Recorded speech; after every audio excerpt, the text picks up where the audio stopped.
Over time, we need to discuss the affairs. Akiaria igongona-inĩ rĩa kũhingũra wabici njerũ ya Thothaitĩ ya wakulima mwena wa Naikuru, Gavana wa Naikuru Lee Kinyanjui nĩaugĩte kũhingũrwo gwa Thothaitĩ ĩno mwena ũyũ nĩ gũkorwo arĩ kĩguni kũrĩ arĩmi a mwena ũcio. 47 counties, every county is trying to pull its own way, and therefore we want to be the lead county when it comes to creating a competitive environment for businesses to thrive.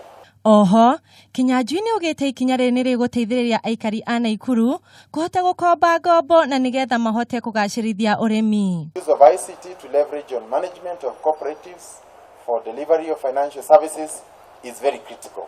Without proper use of ICT, also for knowledge and information sharing, and also ensuring that customers are appraised on all the transactions in their accounts, it will be very difficult for the bank to survive in an environment such as the one we have today. Thothaitĩ ĩno nĩtanyĩtwo gũkorwo ĩgĩaka nyũmba milioni 1 kũhĩtũkĩra ngombo kũrĩ aikari. We want to grow in our strategy. We want to grow our membership by 6,000 per year. We also want to grow, to abide, or rather to comply with our board charter by 100%. We want to reduce risks to zero levels, and we want to grow deposits to 12 billion. Rũhonge rũrũ rwa Naikuru nĩ rwa gatandatũ kũhingũrwo gũkũ bũrũri-inĩ. Handũ-inĩ ha Kameme TV, Getwo Muthoni wa Njoroge.